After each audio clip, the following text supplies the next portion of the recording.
언약적인 예배 회복합시다.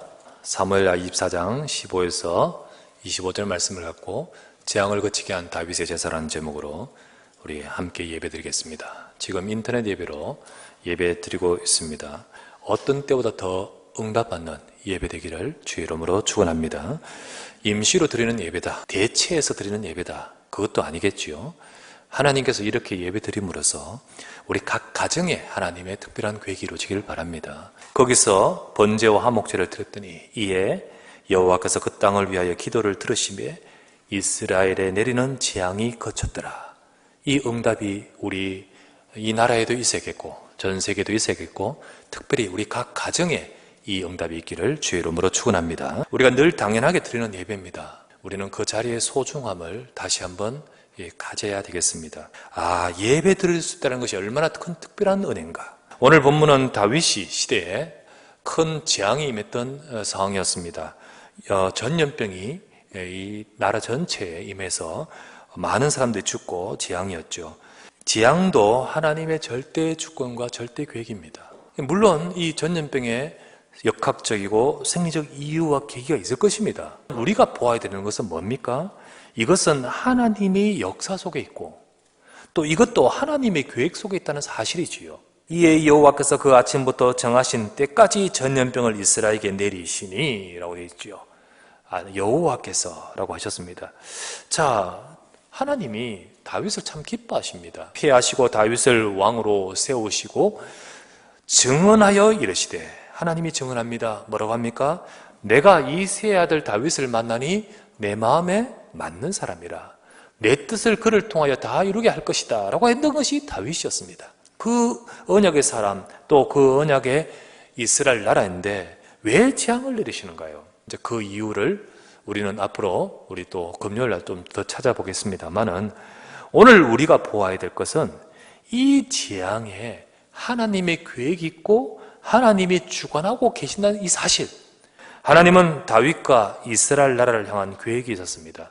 바로 이 재앙을 통해서 이스라엘 나라와 다윗이 하나님 앞에 서도록 하는 절대 계획과 또 절대 주권 속에 하나님이 역사하고 계신 것입니다. 그렇다면 코로나19도 마찬가지일 것입니다. 저와 여러분들이 우리 교회가 뭘 생각해야 될까요?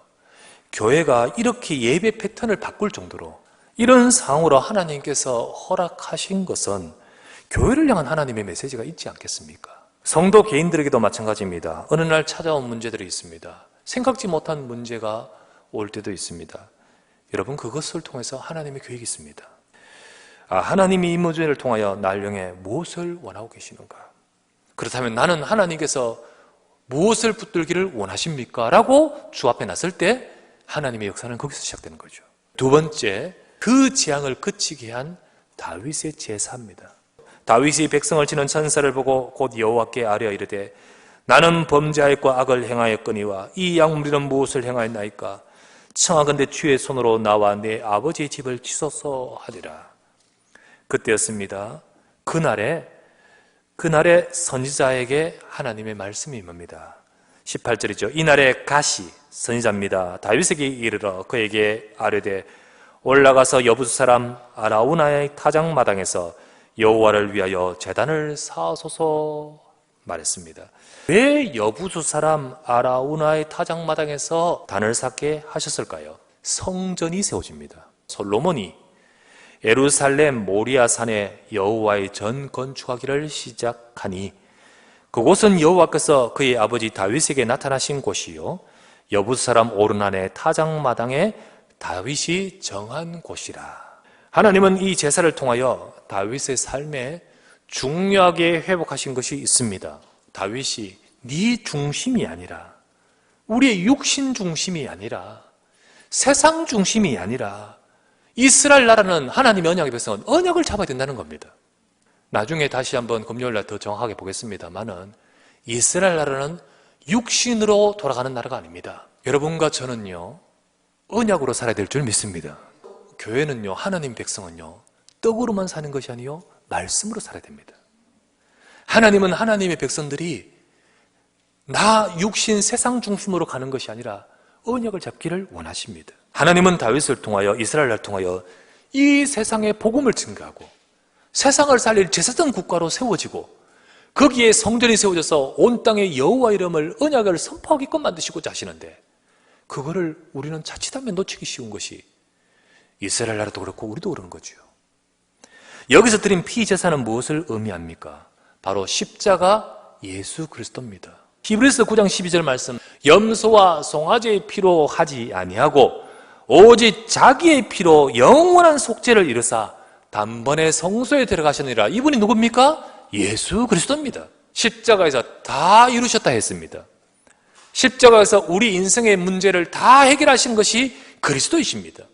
그래서 예수 그리스도는 저와 여러분 인생이 갖고 있는 사탄의 권세를 깨뜨리셨고 인간을 멸망 속으로 빠뜨리게 만드는 죄의 저주를 끝내셨고 하나님을 잃어버리고 지옥 상태에 빠져있는 인생을 건져 하나님 만나게끔 하시는 길이십니다.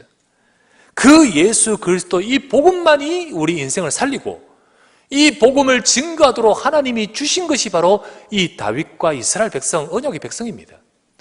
그런데 우리도 세상에 살다 보니까 이 언약의 말씀을 놓쳐버리고 세상 따라가면서 놓치기 쉬운 것이 바로 그것인데 하나님은 이스라엘 나라로 하여금 이것 회복하도록 만드신 거예요. 우리 인간의 근본 문제를 해결하고 또 그 근본 문제에서부터 시작되는 인생에 오는 재앙과 저주에서 우리를 건지실 수 있는 권세 있는 이름은 예수 그리스도이십니다. 언약적 예배가 회복되어야 될 줄 믿습니다. 그때 바로 재앙이 그쳤더라. 그때 바로 하나님의 역사와 능력이 나타난 거죠. 코로나뿐만 아닙니다. 우리 삶 속에 가문의 재앙을 막고 하나님이 그 모든 것을 끝내기 위해서 주신 답이 예수 그리스도인 줄 믿습니다. 그다음에 세 번째 나눌 말씀, 우리는 언약적인 피제사 예배가 회복되겠습니다. 출애굽기 12장에 보면 이스라엘 백성들이 애굽에서 노예로 있었습니다. 그때 하나님이 모세를 통하여 이스라엘 백성에게 이 언약의 피 가지고 유월절 제사를 드리도록 하나님이 말씀을 주셨습니다. 해방하는 일이 벌어집니다. 430년간의 대대로 내려오는 저주의 재앙에서 끝나는 일이 벌어집니다. 바로 그날에, 여기 나오죠. 바로 그날에, 바로 이렇게 피 바른 그날에 여호와께서 이스라엘 자손을 그 무리대로 애굽 땅에서 인도하여 내셨더라. 사무엘상 7장에 보면 이스라엘 백성이 블레셋에 의해서 계속 고통당하다가 사무엘이 젖 먹는 어린 양 하나를 가져다가 온전한 번제를 여호와께 드리고 이스라엘 위하여 여호와께 부르짖음에 여호와께서 응답하셨더라. 이에 블레셋 사람들이 굴복하여 다시는 이스라엘 지역에 들어오지 못하였음에 여호와의 손이 사무엘이 사는 날 동안에 블레셋 사람을 막으시매. 그러니까 24장 25절에 여호와께서 그곳에 여호와를 위하여 제단을 쌓고 번제와 화목제를 드렸더니 이에 여호와께서 그 땅을 위하여 기도를 들으셨다 했지 않습니까? 들으시고 이스라엘에 내리는 재앙이 그쳤더라. 에스라 시대는요, 이스라엘 백성이 바벨론에 망해가지고 완전히 포로로 끌려가서 망했다가 하나님이 회복하겠다 해서 돌아왔을 때입니다. 돌아왔는데 나라는 완전히 황폐되어 있잖아요. 그때였습니다. 그들이 거기서 뭐 했습니까? 유월절을 회복합니다. 예배를 회복합니다. 사로잡혔다가 돌아온 이스라엘 자손과 자기 땅에 사는 이방 사람이 더러운 것으로부터 스스로 구별한 모든 이스라엘 사람들에게 속하여 이스라엘의 하나님 여호와를 찾는 자들이 다 먹고 즐거움으로 이랫동안 무교절을 지켰으니 유월절입니다. 제사입니다. 이는 여호와께 그들을 즐겁게 하시고 또 아수르 왕의 마음을 그들에게 돌려 이스라엘의 왕 하나님이신 하나님의 성전 건축하는 손을 힘있게 하도록 하셨음이더라. 우리의 삶 속에 건강이 무너지고 혹은 경제가 무너지고 우리 삶에 여러 가지 무너진 모든 것 어떻게 됩니까? 언약적 예배 회복하시길 바랍니다.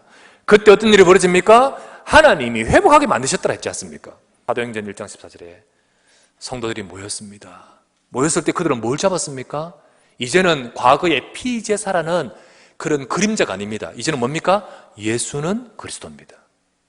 두 번째, 그 그리스도 이름으로 하나님의 나라가 이 땅에 임합니다. 세 번째 뭐죠? 그분이 우리에게 성령으로 역사하여 세상을 살리는 땅까지 이르겠다 하셨습니다. 적인 얘기였다.